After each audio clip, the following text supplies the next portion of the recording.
Morning everyone. ఇందాకేమో మనం editions, subtractions, multiplications నేర్చుకున్నాం. ఇంకా మిగులున్నది డివిజన్స్. ఇప్పుడు డివిజన్స్ నేర్చుకున్నాం.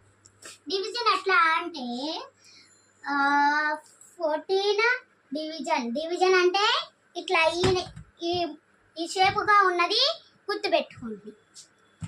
అండర్ 2. ఇప్పుడు ఇది ఎట్లా అరేంజ్ చేసుకోవాలంటే రివర్స్. ఇది ఇట్లా వేయాలి, ఇది ఇట్లా వేయాలి. ఓకే, ఇట్లా వేసుకోవాలి. ఇది ఇప్పుడేమో ఇట్లా వేసుకొని ఇట్లా గీత గీసుకోవాలి.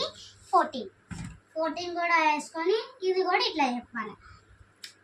ఓకే, 2 టేబుల్లో 14 వస్తుందా? Same multiplication types. ఇది కూడా టేబుల్స్తోనే 2 టేబుల్లో 14 వస్తుందా చూసుకుందాం.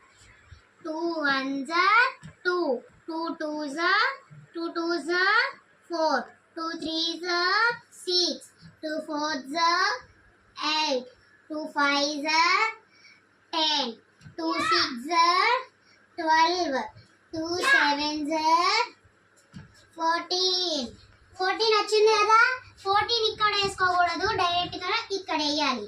ఇక్కడ ఏమి వేయాలంటే 7 టైమ్సే కదా మనకి 14 వచ్చింది. 2 టేబుల్లోనే కదా వచ్చింది.